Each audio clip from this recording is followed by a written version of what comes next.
¿Qué pensarías si te dijera que Jesús no murió en la cruz?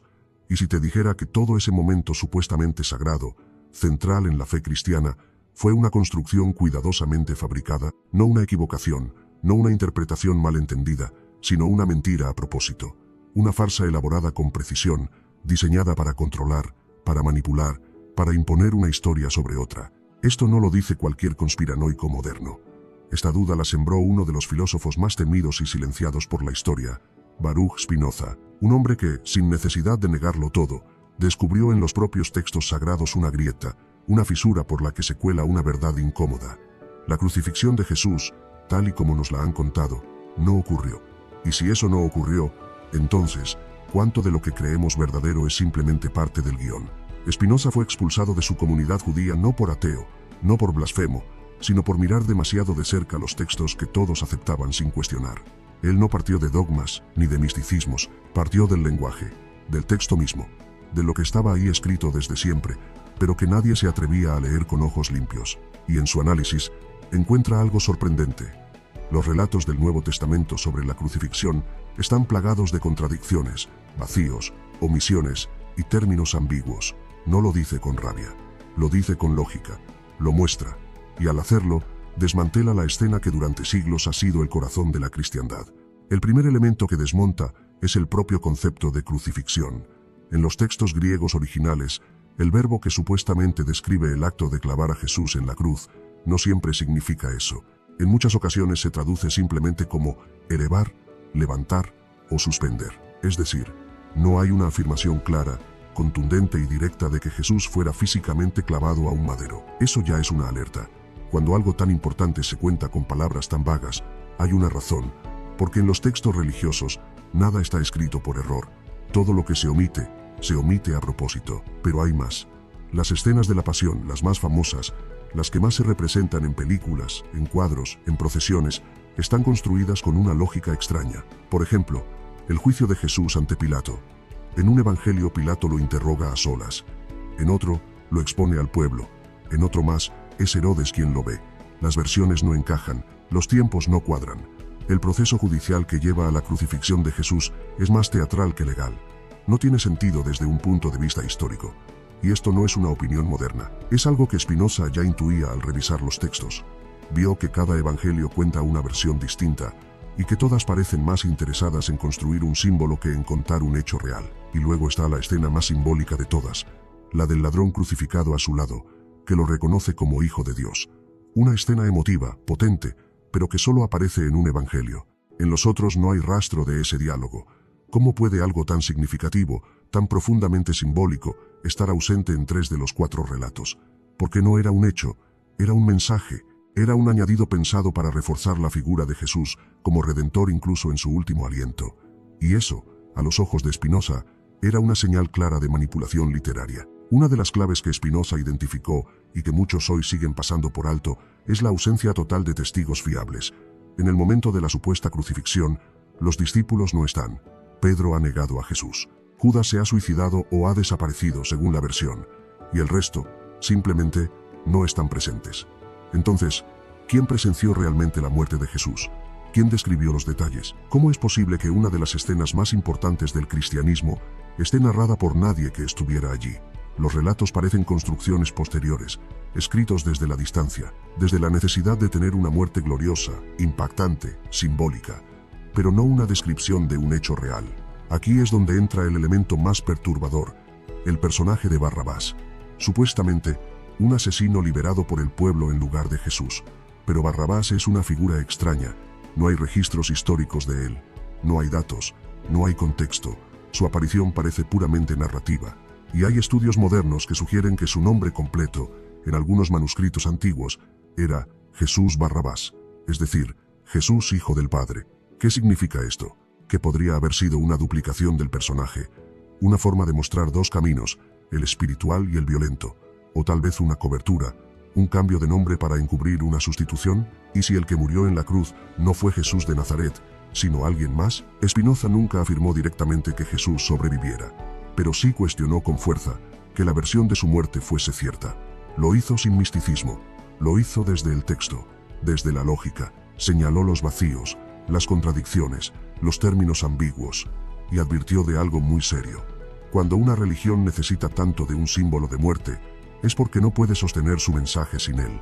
La cruz no fue solo un instrumento de tortura, fue un pilar propagandístico, una forma de instaurar una narrativa definitiva. Y cuando ese símbolo se tambalea, todo el edificio tiembla. También está el detalle del tiempo. Jesús muere según los evangelios en unas pocas horas, algo raro. La crucifixión romana solía durar días. Era una muerte lenta, agónica, pero aquí, el relato dice que Jesús muere rápido, incluso sorprende a los propios soldados. Es tan inesperado que le clavan una lanza para comprobar que esté muerto, pero ese gesto, en sí mismo, da lugar a otra interpretación. ¿Estaba realmente muerto o inconsciente? ¿Fue bajado antes de tiempo? ¿Fue rescatado? ¿Fue sustituido? Nada de esto es seguro, pero todo es posible, porque los textos dejan espacio a la duda, y esa duda es peligrosa. A lo largo de su obra, Spinoza no niega a Jesús, no lo ridiculiza, pero lo libera del mito, lo mira como un hombre, no como un dios, como un líder espiritual, quizá revolucionario, quizá iluminado, pero atrapado en una maquinaria de intereses políticos y religiosos. Y su supuesta muerte en la cruz fue el cierre necesario para convertirlo en algo útil, en un mártir, en un símbolo. Y cuando un hombre se convierte en símbolo, la verdad deja de importar. Solo importa el efecto que produce en los demás. Así llegamos a la pregunta central. ¿Y si Jesús no fue crucificado? ¿Y si la historia que ha sostenido a una de las religiones más grandes del mundo durante 2000 años es una reconstrucción, una ficción piadosa? Spinoza vio el esqueleto de esa ficción. No lo gritó, lo escribió entre líneas. Lo dejó como quien deja una bomba enterrada, esperando a que alguien la desentierre siglos después. Y ahora, estás tú aquí, escuchando esto, viendo cómo las piezas no encajan, viendo cómo el relato se cae si se le mira de cerca. Esto no es una herejía, esto es una sospecha fundada, una pregunta que nadie quiere responder, pero que, una vez formulada, ya no se puede ignorar. Imagina esto. Han pasado más de 2000 años, y todavía hay millones de personas convencidas de que un acto puntual, supuestamente histórico, cambió el destino del mundo. Una ejecución pública, brutal, despiadada, que se convierte en símbolo de redención y salvación. Pero ahora viene lo incómodo. ¿Qué ocurre cuando los detalles de ese acto, al ser examinados con lupa, se deshacen como polvo entre los dedos?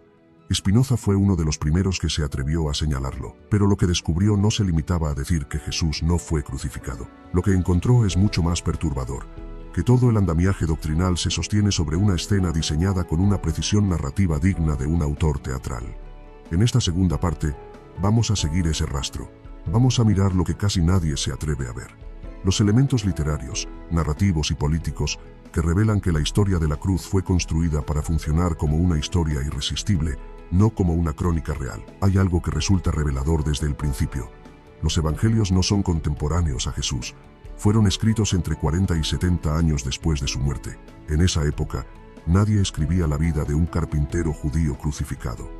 La historia de Jesús solo empieza a escribirse cuando se convierte en figura, y eso, en sí mismo, ya nos dice algo. No estamos ante un documento histórico, estamos ante una construcción simbólica. El hecho de que los 4 evangelios presenten versiones distintas de los mismos hechos no es una rareza, es una prueba de que cada uno tenía una intención específica, un público diferente y una narrativa cuidadosamente seleccionada.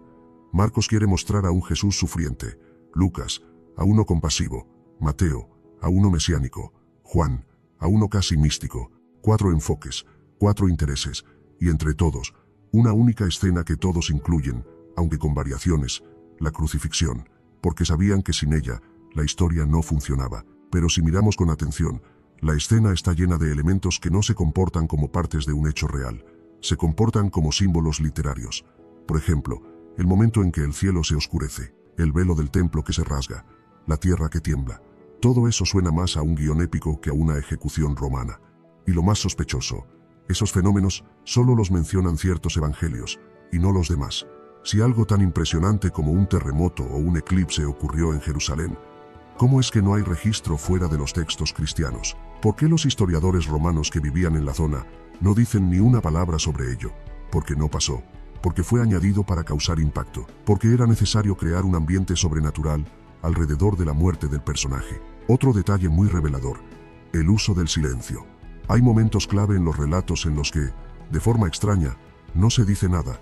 ¿Dónde estuvo Jesús la noche anterior al juicio? ¿Cómo fue exactamente el traslado entre los distintos gobernantes? ¿Cómo fue tratado físicamente antes de llegar al Gólgota?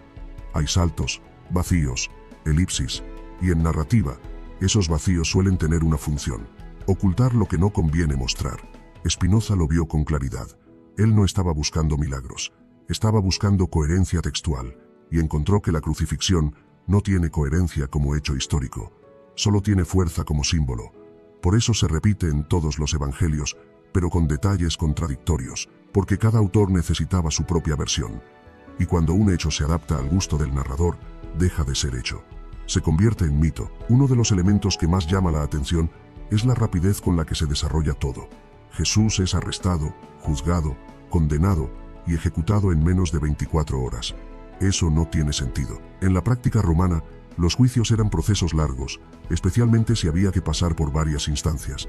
Además, Jesús no era ciudadano romano, pero tampoco era un criminal común. Lo trataban como un agitador político religioso.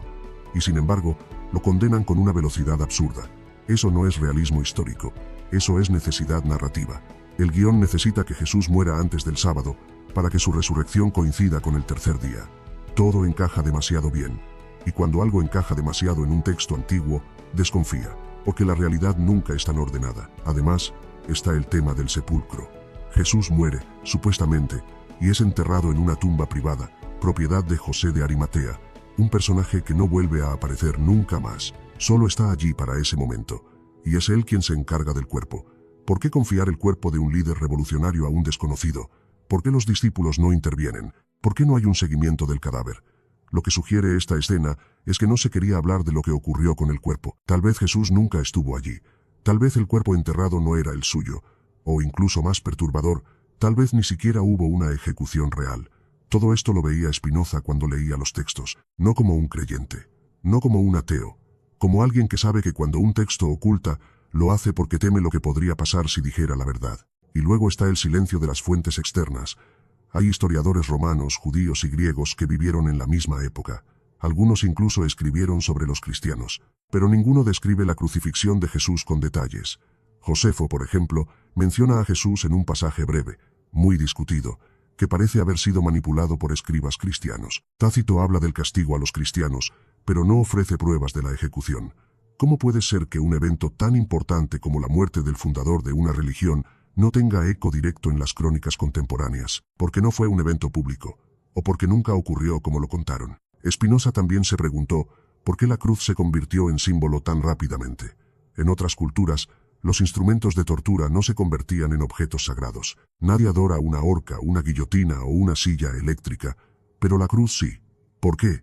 Porque no se trataba solo de recordar la muerte, se trataba de reforzar la narrativa. La cruz no es solo símbolo de dolor, es símbolo de poder, un recordatorio visual, constante, grabado en templos, altares, colgantes, algo que une a millones de personas en torno a una imagen, y como todo símbolo, no necesita basarse en un hecho real, solo necesita ser eficaz, y la cruz lo es, porque transforma una ejecución en una redención, porque convierte el sufrimiento en fe. Pero lo más perturbador no es que los evangelios hayan sido construidos. Eso podría entenderse como parte de una tradición literaria. Lo verdaderamente inquietante es cómo esa construcción fue protegida, sellada, blindada durante siglos. Spinoza fue expulsado, condenado, rechazado. ¿Por pensar diferente? No, por tocar donde nadie debía tocar. Por decir que los textos podían leerse como obras humanas, no como dictados divinos. Y si son obras humanas, entonces pueden estar equivocadas. O peor, pueden haber mentido. Eso fue lo que Spinoza puso sobre la mesa. No dijo, Dios no existe. Dijo, esto que llaman palabra de Dios es un texto humano, y como todo texto humano, tiene intereses. Y si hay intereses, hay manipulación. Y si hay manipulación, entonces cabe preguntarse, ¿qué más fue inventado? Es aquí donde el relato se quiebra del todo. Porque una vez que aceptas que la crucifixión pudo no haber ocurrido, te das cuenta de que todo el edificio teológico se sostiene sobre un acto simbólico, no sobre un hecho. El sacrificio, la redención, la resurrección, todo eso depende de que Jesús muriera realmente en la cruz. Si eso no ocurrió, entonces el cristianismo no tiene base histórica, solo tiene fe. Y eso, a los ojos de Spinoza, era el problema, porque la fe sin razón se convierte en obediencia, y la obediencia ciega es el terreno más fértil para el poder absoluto. Así que volvemos a la pregunta, ¿Y si nunca hubo crucifixión? ¿Y si Jesús sobrevivió? ¿Y si desapareció? ¿Y si los que construyeron los evangelios sabían exactamente lo que estaban haciendo? Spinoza no nos da todas las respuestas, pero deja pistas, muchas, y todas nos llevan al mismo lugar. La historia no fue escrita para recordar, fue escrita para controlar, y la cruz fue su ancla, su herramienta, su trampa perfecta. Si la historia de Jesús fue manipulada, ¿dónde están las pruebas? ¿Dónde están los rastros de esa otra versión que se ocultó? ¿Cómo sabemos que algo fue borrado, modificado o directamente destruido? Para responder a eso, hay que mirar donde la Iglesia nunca quiso que miraras. En los textos que silenciaron, en los manuscritos que se descartaron, en los evangelios que fueron eliminados de la historia oficial. Porque sí, existieron. Fueron muchos, y contenían versiones radicalmente diferentes de lo que hoy creemos saber. Esta no es una sospecha moderna. Spinoza ya intuía, al leer los textos, que había piezas faltantes. Fragmentos que no encajaban porque no estaban completos. Ecos de relatos alternativos que alguna vez circularon y luego desaparecieron, tragados por la censura. Porque la verdad no se borra con argumentos, se borra quemando pergaminos. Uno de los elementos más inquietantes en la historia del cristianismo es la forma en que se construyó el canon bíblico. El Nuevo Testamento, tal como lo conocemos, no cayó del cielo ni fue dictado por una voz divina. Fue decidido por hombres, por concilios, por votaciones. Y en esas votaciones se eligió qué libros eran inspirados y cuáles no. ¿En base a qué? ¿A la veracidad? ¿A la coherencia? No. Se eligieron en base a la utilidad teológica, política y doctrinal. Todo lo que no encajaba con la historia oficial, con la imagen de un Jesús crucificado y redentor, fue declarado herético y eliminado. Los evangelios apócrifos, muchos de ellos escritos en la misma época que los canónicos o incluso antes, fueron condenados al olvido. Pero no todos desaparecieron. Algunos sobrevivieron en cuevas, en colecciones privadas, en manuscritos ocultos durante siglos. Y lo que dicen es perturbador. El Evangelio de Tomás, por ejemplo, no menciona la crucifixión. Es un texto centrado en las enseñanzas de Jesús, pero sin narrativa de pasión ni muerte. ¿Por qué? Porque en esa versión, Jesús no muere como mártir. No necesita morir. Su mensaje es espiritual, no sacrificial. Para los primeros líderes cristianos, eso era inaceptable. Si Jesús no muere, no resucita. Y si no resucita, se derrumba la doctrina. Así que el Evangelio de Tomás fue tachado de gnóstico, de falso, de herejía. Pero en realidad, lo que hacía era presentar otra versión, una que no necesitaba el teatro de la cruz para tener fuerza. Luego está el Evangelio de Felipe. Aquí, la historia da otro giro. Este texto insinúa que Jesús mantenía una relación cercana, incluso íntima, con María Magdalena. Pero más allá del escándalo, hay un detalle clave. El texto menciona que Jesús desapareció y no fue visto más. No habla de una crucifixión ni de una muerte en la cruz, habla de una desaparición. ¿Es posible que esta versión se acercara más a lo que realmente ocurrió? ¿Que Jesús no fuera ejecutado sino que se ocultara? ¿Que su supuesta muerte fuera parte de una narrativa simbólica construida después? Si eso es así, entonces no se trató solo de una omisión, sino de una estrategia de control. Y no podemos dejar fuera los manuscritos de Nag Hammadi, descubiertos en Egipto en 1945. Allí aparecieron textos completamente diferentes a los del canon cristiano, escritos como el Evangelio de la Verdad, el Evangelio de los Egipcios o el Apócrifo de Juan, ofrecen una visión radicalmente distinta de la figura de Jesús. En muchos de ellos, se le presenta como un maestro de sabiduría, no como un sacrificio humano. En algunos, incluso se sugiere que el cuerpo de Jesús no era físico, que su presencia era espiritual, que su muerte no fue real sino una ilusión, y en otros, que alguien más murió en su lugar. Sí, has oído bien, que otro fue crucificado mientras Jesús escapaba. ¿Suena escandaloso? Lo es. Pero más escandaloso es que estos textos fueran sistemáticamente perseguidos, destruidos y olvidados durante siglos. ¿Por qué tanto miedo a versiones alternativas? Spinoza no conocía estos textos, porque en su época aún estaban ocultos, pero su intuición lo llevó exactamente en esa dirección. Él sospechaba que la verdad sobre Jesús no estaba en lo que se había escrito, sino en lo que se había eliminado. Lo decía con claridad. No debemos suponer que las escrituras fueron transmitidas intactas, sino que deben ser leídas con cautela, porque lo que hoy tenemos es el resultado de muchas manos, muchas correcciones y muchas intenciones. Lo dijo en una época en la que cuestionar eso era arriesgar la vida, y aún así lo dijo, porque entendía que el mayor acto de fe no es creer lo que te dicen, sino atreverte a pensar por ti mismo. También es revelador observar qué libros fueron rechazados por el canon y qué libros fueron aceptados. Por ejemplo, el Apocalipsis de Juan fue incluido, a pesar de ser un texto oscuro, simbólico y difícil de interpretar. ¿Por qué se aceptó un libro tan confuso y se rechazaron textos como el Evangelio de Pedro, que describía una resurrección física pero sin cruz? La respuesta está en el poder. El Apocalipsis ofrecía una herramienta de miedo, de control. El Evangelio de Pedro planteaba una narrativa demasiado diferente. Se hablaba incluso de que Jesús reía en la cruz, como si el sufrimiento no lo afectara, como si supiera que todo era parte de un plan mayor. Esa imagen no encajaba con la idea de un Dios torturado por nuestros pecados, así que fue descartada, literalmente eliminada de la historia. Y luego está el Concilio de Nicea, en el año 325, convocado por el emperador Constantino. Allí se decidió, entre otras cosas, cómo debía entenderse la naturaleza de Jesús. ¿Era Dios? ¿Era hombre? ¿Era ambos? Se discutió, se debatió, se votó, y la versión que ganó fue la que más convenía al poder político, porque convertir a Jesús en un ser divino crucificado por todos los hombres justificaba la necesidad de una institución que intercediera entre Dios y el pueblo, la Iglesia. Si Jesús era solo un sabio que desapareció, no había necesidad de estructuras de control, de jerarquías, de rituales. Por eso esa versión fue enterrada, literalmente, y lo que quedó fue un relato oficial, depurado, canonizado, una versión cuidadosamente diseñada para sostener un sistema. Todo esto nos lleva a una conclusión inevitable. Si hubo tantas versiones diferentes, si hubo tantos textos con relatos distintos, si hubo tanta censura, tanta destrucción y tanto miedo a lo alternativo, es porque la versión oficial no era incuestionable, era vulnerable, y Spinoza lo sabía. Por eso insistía tanto en que la Biblia no debía ser leída como palabra divina, sino como producto humano, como una obra escrita por hombres con intereses concretos. Él no atacaba a Dios, atacaba el uso político de la religión, y al hacerlo, abría una puerta peligrosa, la posibilidad de que todo el relato de la crucifixión fuera una construcción ideológica, no una memoria histórica. Entonces volvemos a la pregunta, ¿qué pasó con los textos eliminados? ¿Cuánto de lo que no sabemos fue destruido a propósito? ¿Cuántas veces la verdad fue reescrita por la mano de quienes tenían el poder de decidir qué debía recordarse y qué debía desaparecer? Esta no es una teoría, es historia documentada. Hay cartas, edictos, actas de concilios donde se ordena la destrucción de escritos considerados peligrosos. ¿Peligrosos por qué? ¿Por contradecir la moral? ¿O por amenazar el relato que sostenía el poder? Y aquí es donde Spinoza vuelve a ser incómodo.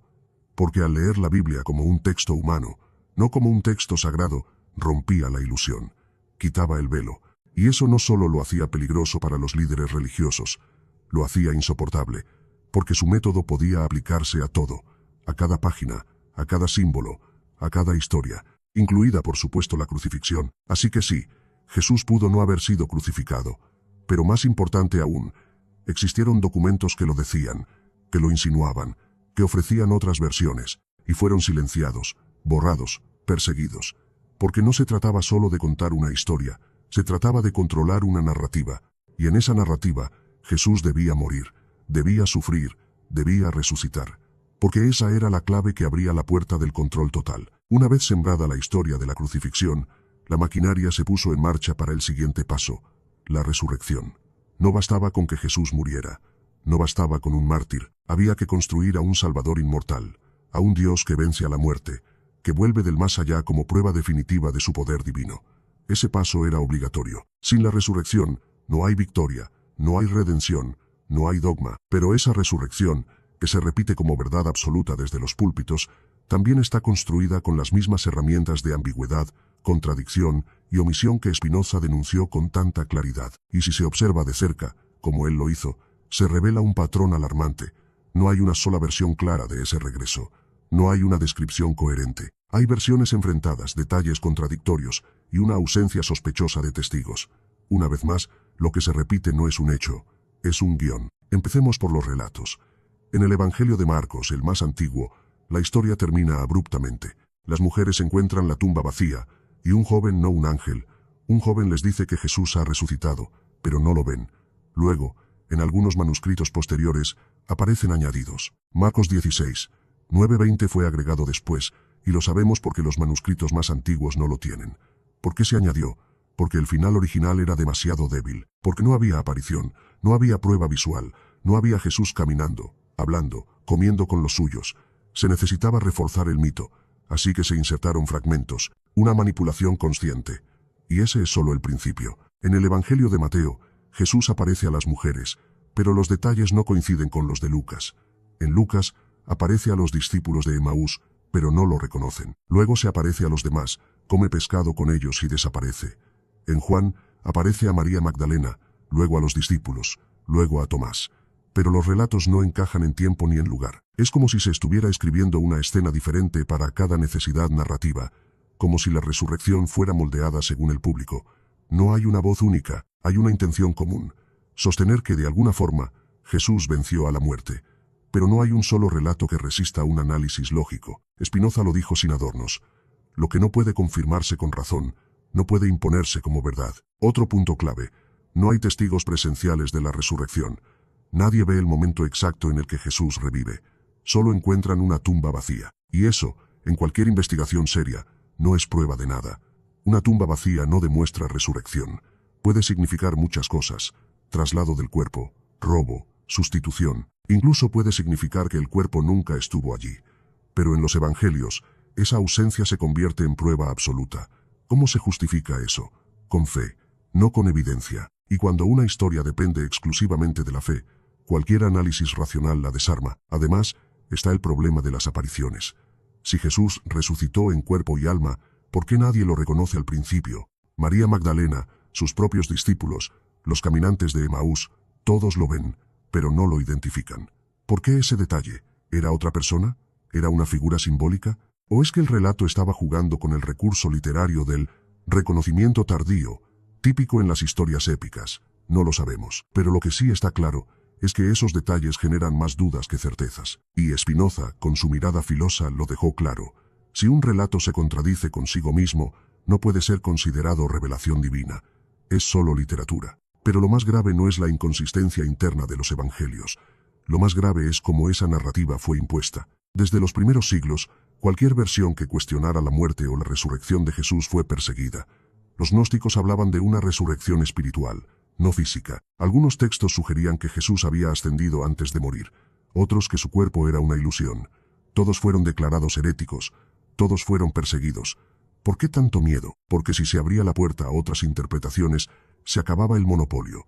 La Iglesia necesitaba una sola versión, una verdad incuestionable, una línea recta desde la cruz hasta la resurrección, sin bifurcaciones, y esa línea se dibujó con fuego y espada. Spinoza vivió siglos después de ese momento, pero el eco de esa imposición aún resonaba en su época. Él mismo fue víctima del silencio impuesto, no porque negara a Jesús, ni siquiera porque negara a Dios, sino porque se atrevió a pensar por fuera de los límites. Se atrevió a decir que lo que se presenta como sagrado debe ser analizado como lo que es, un texto. Y un texto se puede leer, interpretar, comparar, y cuando haces eso con los evangelios, lo que descubres no es una historia perfecta, sino un rompecabezas con piezas que no encajan. Otro dato revelador. La resurrección no fue el centro del mensaje original de Jesús. En sus palabras, en sus parábolas, no hay ninguna insistencia en que él mismo resucitaría. Esa idea aparece después, cuando sus seguidores tratan de entender lo que ha pasado. La resurrección no es una profecía cumplida, es una construcción posterior, una forma de mantener viva su figura, porque si Jesús simplemente murió, sin más, el movimiento moría con él. Pero si vuelve, si se levanta de entre los muertos, entonces todo cambia. Entonces se convierte en un ser divino, imbatible, digno de adoración. Y con eso, el mensaje deja de ser, vive como él vivió, y se convierte en adora lo que él fue. Es una inversión, y esa inversión necesitaba una historia contundente. La resurrección la proporcionó. Y así, con el paso de los siglos, la figura del Jesús resucitado fue moldeada, pulida, elevada a niveles que ni siquiera los primeros cristianos hubieran imaginado. No se trata solo de que volviera de entre los muertos. Se convirtió en juez del fin del mundo, en redentor universal, en Dios mismo, todo apoyado sobre relatos confusos, contradictorios, manipulados, y todo sostenido con una fe ciega que se impuso a base de represión. Spinoza lo veía con claridad. No atacaba la figura de Jesús, atacaba el uso que se hacía de ella. Atacaba la mentira organizada, el relato impuesto, el miedo convertido en dogma. ¿Y qué ocurre con quienes se atrevieron a decir que la resurrección no ocurrió? Fueron condenados, borrados, ejecutados. En los primeros siglos, la herejía se castigaba con fuego. Más adelante, con silencio. Pero el resultado era el mismo: eliminar cualquier voz que pudiera romper la ilusión, porque la resurrección no podía ser puesta en duda, no porque fuera evidente, sino porque era el punto de apoyo de todo el sistema. Sin ella, no hay redención. Sin redención, No hay necesidad de iglesia. Sin iglesia no hay poder. Y eso no podía permitirse. Así que volvemos a la pregunta esencial. ¿Resucitó Jesús? ¿O fue eso una invención posterior, cuidadosamente tejida para mantener vivo un movimiento que necesitaba sobrevivir? Spinoza no tenía acceso a todos los textos que hoy tenemos, pero su lectura fue tan certera que anticipó todo esto. Él ya veía que la historia estaba llena de huecos, de añadidos, de manipulaciones, y que lo más peligroso no era lo que se decía, sino lo que se callaba, porque detrás de cada silencio hay una verdad enterrada, y detrás de cada dogma, una intención. La figura del Jesús resucitado no nació de un testigo, nació de una necesidad. Y cuando una historia nace por necesidad, no se cuenta como fue, se cuenta como conviene. Si Jesús no fue crucificado, si su resurrección fue una construcción, entonces la pregunta más lógica es, ¿cómo se sostuvo esa mentira durante tanto tiempo? ¿Cómo es posible que una narrativa con tantas grietas haya sobrevivido siglos sin desmoronarse? La respuesta es simple y brutal. Se eliminaron las pruebas. Literalmente. Se borraron documentos, se quemaron textos, se persiguió a los disidentes. Y cuando no fue suficiente, se fabricaron reliquias falsas para llenar los huecos.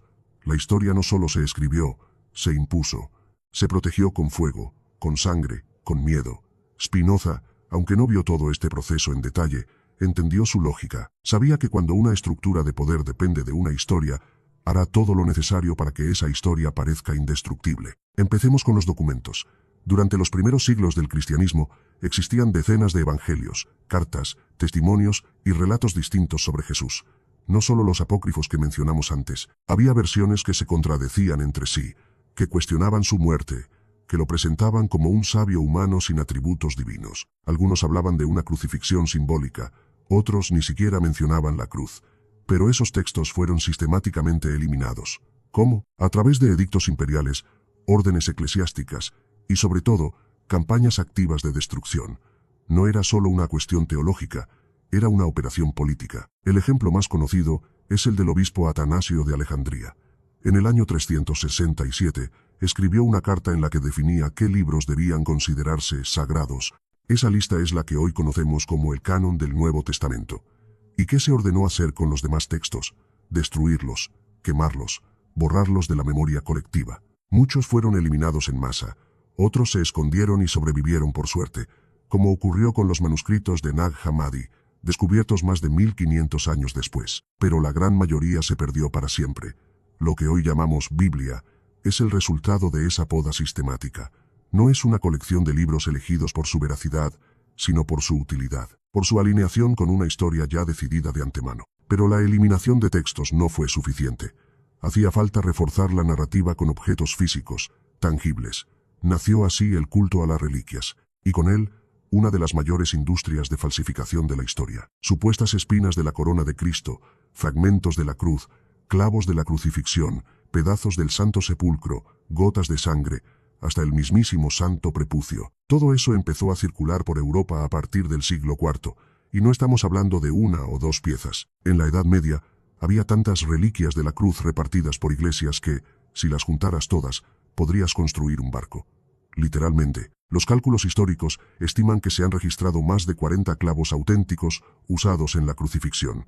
Hace falta decir que solo uno, en teoría, sería real. Esta producción masiva de objetos sagrados no era un accidente, era un mecanismo de propaganda. Las reliquias servían como prueba emocional de la historia oficial. No importaba si eran reales, lo importante era que generaban devoción, y con ella, obediencia. La gente podía tocar la cruz, ver la sangre, besar el clavo. Eso reforzaba la idea de que todo había sucedido tal como lo contaban. La fe ya no dependía de textos complicados o historias inconsistentes. Dependía de objetos, de milagros asociados a esos objetos. Y cuando la fe se ancla en algo físico, se vuelve mucho más difícil de desmontar. Pero lo más perverso fue lo que se hizo con los textos originales. Muchos manuscritos antiguos fueron reescritos a mano por monjes, siglo tras siglo. Y en ese proceso, se corrigieron pasajes, se modificaron frases, se insertaron comentarios que más tarde se convirtieron en parte del texto. Los copistas no eran solo transmisores, eran editores. Intervenían los textos para adaptarlos a la doctrina oficial. Spinoza lo sospechó, aunque no tenía acceso a los manuscritos originales. Hoy, con el análisis filológico moderno, se ha demostrado que muchos pasajes del Nuevo Testamento son añadidos. Por ejemplo, la historia de la mujer adúltera, el que esté libre de pecado, No aparece en los manuscritos más antiguos del Evangelio de Juan. Fue añadida siglos después. ¿Por qué? Porque servía para ilustrar el perdón, y porque la historia necesitaba reforzar la imagen de un Jesús misericordioso, justo, perfecto. Una edición ideológica. Lo mismo ocurre con los títulos. En los manuscritos originales no se llamaba Evangelio según Mateo, según Lucas, etc. Esos nombres fueron añadidos después, para dar autoridad, para crear la ilusión de que quienes escribieron eran testigos directos, pero no lo eran.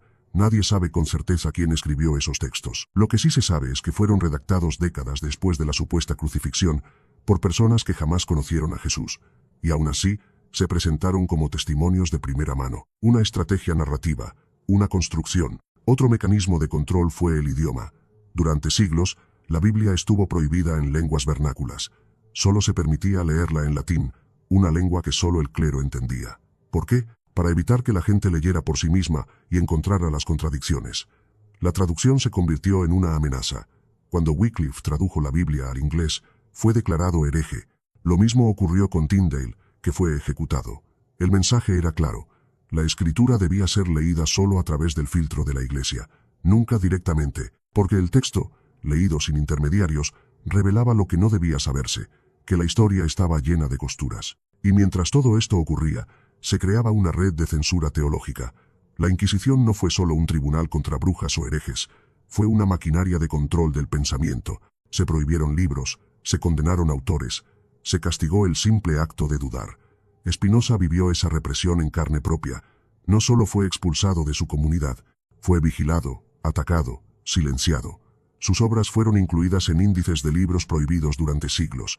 El crimen, leer con ojos críticos, pensar sin miedo, cuestionar una historia construida para que nadie la cuestionara jamás. Y esto no acabó en la Edad Media.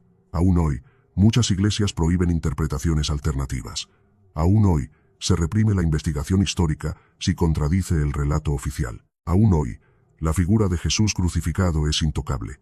No porque esté protegida por la verdad, sino porque está protegida por el poder. El mismo poder que destruyó textos, inventó reliquias, manipuló manuscritos y ejecutó a quienes se atrevieron a hablar. Así que volvamos a la raíz de todo. Si Jesús no fue crucificado, si su historia fue alterada, si la cruz fue una ficción, entonces no se trata solo de un error histórico. Se trata de un fraude a gran escala. Una construcción milimétrica, sostenida durante siglos con todos los medios posibles. Y si todavía hoy millones creen en ella, no es por falta de pruebas. Es porque durante siglos se eliminó todo lo que pudiera decir lo contrario. Spinoza lo entendió con una claridad aterradora. No vivió en tiempos de arqueología ni de análisis textual avanzado, pero tenía lo que muchos no tienen, la capacidad de mirar más allá del dogma. Y lo que vio no fue un acto divino, sino una estrategia humana. Una historia escrita no para revelar la verdad, sino para ocultarla. Y si Jesús no fue un personaje único, y si su historia no fue más que una reedición de un relato mucho más antiguo, disfrazado para encajar en una nueva era, adaptado para el pueblo, pero nacido siglos antes. Esta parte es la más incómoda para muchos, porque toca algo profundo, la identidad. No se trata solo de decir que Jesús no fue crucificado, o que no resucitó. Se trata de algo más demoledor, que la historia entera de Jesús fue una reconstrucción simbólica, un mito rehecho, inspirado en figuras anteriores que ya habían muerto, resucitado, salvado, sido perseguidas, traicionadas y veneradas mucho antes del siglo I. Spinoza no tenía acceso a toda esta información, pero su sospecha fue tan precisa que encaja perfectamente con lo que hoy sabemos. La figura de Jesús no es original, es una síntesis, una operación cultural. Vamos al grano. El patrón del Dios que muere y resucita no es exclusivo del cristianismo, es de hecho uno de los mitos más antiguos y repetidos de la humanidad. Está en Egipto, con Osiris, está en Grecia, con Dionisio, en Frigia, con Atis, en Persia, con Mitra. En cada uno de estos relatos hay un elemento en común, un ser especial, a menudo hijo de un dios o nacido de forma milagrosa, que muere de forma trágica, a veces sacrificado, a veces traicionado y que resucita al tercer día, o regresa de alguna forma del mundo de los muertos. ¿Coincidencia? No lo parece. ¿Repetición arquetípica? Puede ser. Pero en el caso de Jesús, la estructura es demasiado idéntica a algunos de estos modelos como para creer que no hubo copia. Fue un reciclaje ideológico. Mitra, por ejemplo, es un caso especialmente relevante. Adorado en Persia y más tarde en Roma, Mitra nació de una virgen un 25 de diciembre, tuvo 12 discípulos, realizó milagros, fue sacrificado y resucitó al tercer día. ¿Te suena familiar? Lo es. Y lo fue tanto que los primeros líderes cristianos lo consideraron una amenaza directa. El mitraísmo era fuerte entre los soldados romanos, y su simbología era muy parecida a la del cristianismo emergente. Lo que hicieron fue absorber ciertos elementos, resignificarlos y darles un nuevo contexto. El nacimiento en diciembre, el ritual del pan y el vino, el culto dominical, todo eso ya existía. Solo cambiaron los nombres. Jesús fue la versión remodelada de un dios anterior, adaptado a las necesidades del imperio. Lo mismo con Osiris, dios egipcio que fue asesinado, despedazado y revivido por su esposa Isis. Osiris era juez de los muertos, salvador del alma, símbolo de vida después de la muerte. Su imagen fue exportada por siglos, y su culto influenció a toda la región mediterránea. En sus representaciones, aparece a menudo con los brazos cruzados, envuelto como un muerto resucitado, recibiendo a las almas. Jesús descendiendo a los infiernos y venciendo a la muerte, ya estaba allí, siglos antes. Pero el cristianismo necesitaba una historia nueva, oficial, definitiva. Así que tomó lo viejo y lo reescribió, como si nadie fuera a notarlo. Dionisio, el dios griego del vino y la locura, también tiene una historia paralela.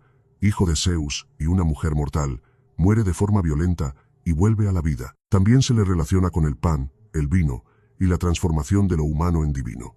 Las fiestas dionisíacas eran rituales colectivos de catarsis, similares a ciertas celebraciones religiosas posteriores. De nuevo, no es que Jesús se pareciera a Dionisio por accidente, es que fue construido siguiendo el mismo molde. Spinoza, sin acceso directo a todos estos mitos antiguos, intuyó el patrón. Él entendía que cuando una figura se construye con base en símbolos universales, es porque no está describiendo a una persona real, sino a un arquetipo. Jesús, como figura teológica, era exactamente eso, un arquetipo diseñado para conectar con las emociones, no con los hechos.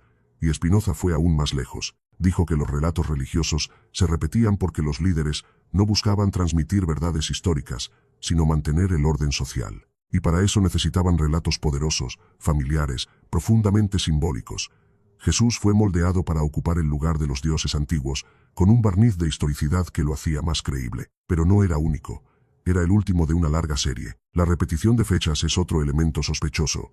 25 de diciembre, esa era la fecha de nacimiento del Sol Invictus, el dios solar romano. El solsticio de invierno, el renacimiento del sol tras el periodo más oscuro.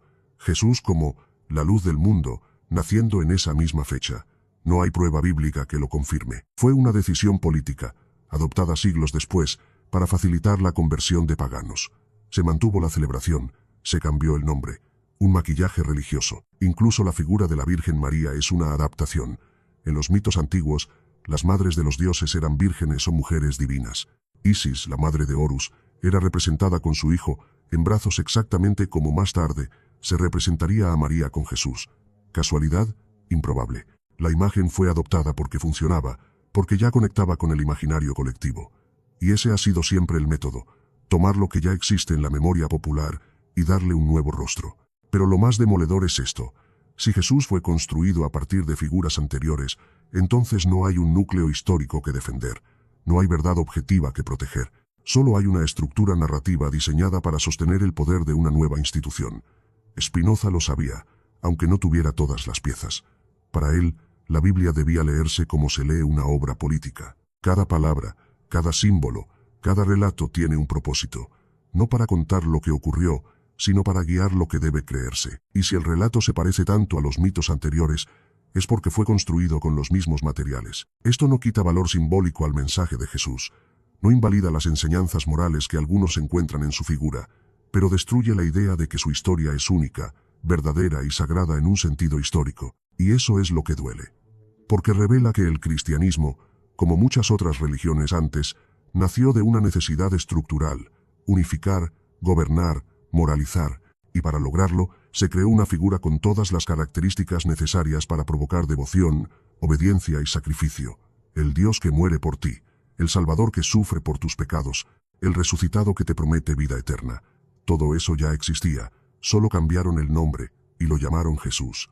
Spinoza fue condenado por abrir esta puerta, por decir que la religión no debe imponerse como verdad absoluta, que debe ser leída, interpretada, cuestionada, y cuando hizo eso, se dio cuenta de que lo que llamamos revelación es, en realidad, una reescritura, un mito más entre tantos, disfrazado de historia.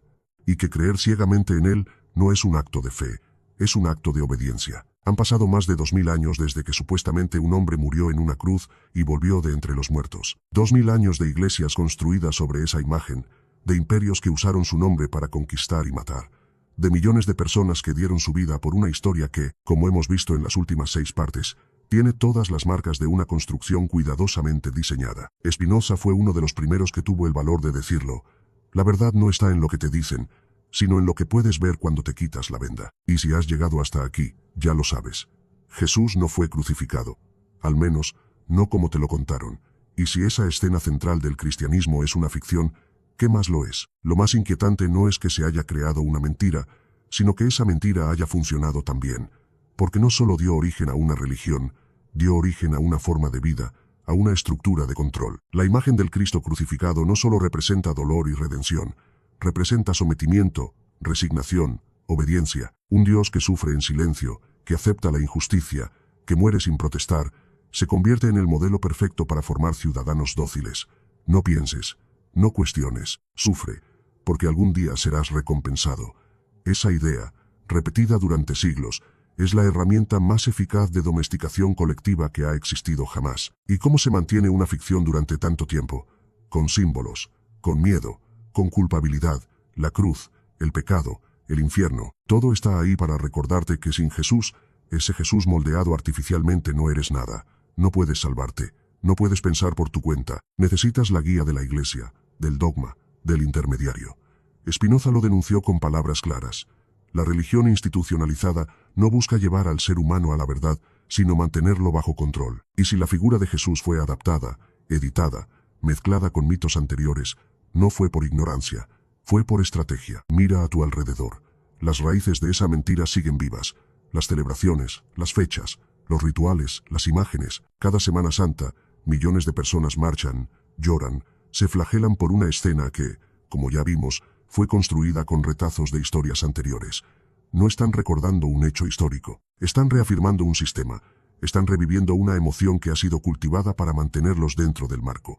Todo eso sigue funcionando porque la verdad ha sido enterrada bajo capas de fe, costumbre y miedo. Y no solo en lo religioso. Esta estructura simbólica se filtra en la política, en la educación, en la cultura. La figura del Salvador, del mártir que sufre por todos, está en el cine, en la literatura, en los discursos. Nos enseñan a admirar al que se sacrifica, al que calla, al que soporta el castigo con paciencia, porque ese modelo mantiene el orden, nos convierte en piezas obedientes de una maquinaria. Lo que comenzó como un mito antiguo y fue adaptado por los evangelistas, se convirtió en un molde psicológico, en una narrativa fundacional de Occidente. Y todo comenzó con una cruz que muy probablemente nunca existió. Spinoza fue castigado por decir que la Biblia debía leerse como lo que es, un texto humano, con errores humanos, intereses humanos. Pero tenía razón, lo tenía tan claro que se adelantó siglos a lo que hoy estamos redescubriendo. La figura de Jesús fue construida como se construyen los personajes de ficción, con símbolos, con escenas poderosas, con silencios calculados. Su supuesta muerte fue el clímax de una historia cuidadosamente hilada, y su resurrección, el golpe final para establecer un mito indestructible. Y ahora que lo sabes, ¿qué haces con esta información? Esa es la verdadera pregunta, porque desmontar una mentira no basta. Hay que tener el valor de vivir sin ella, de mirar el vacío que deja y no llenarlo con otra ficción. Spinoza decía que la libertad comienza cuando dejas de necesitar que otros te digan qué creer. Y eso es lo más peligroso para cualquier estructura de poder. Porque un ser humano que no necesita mártires, que no busca salvadores, que no teme pensar, es imposible de controlar. Hoy, más que nunca, esa libertad es necesaria. Porque seguimos viviendo bajo relatos heredados. Porque seguimos actuando como si aquella cruz, aquel sacrificio, aquella resurrección fueran reales. Pero no lo fueron.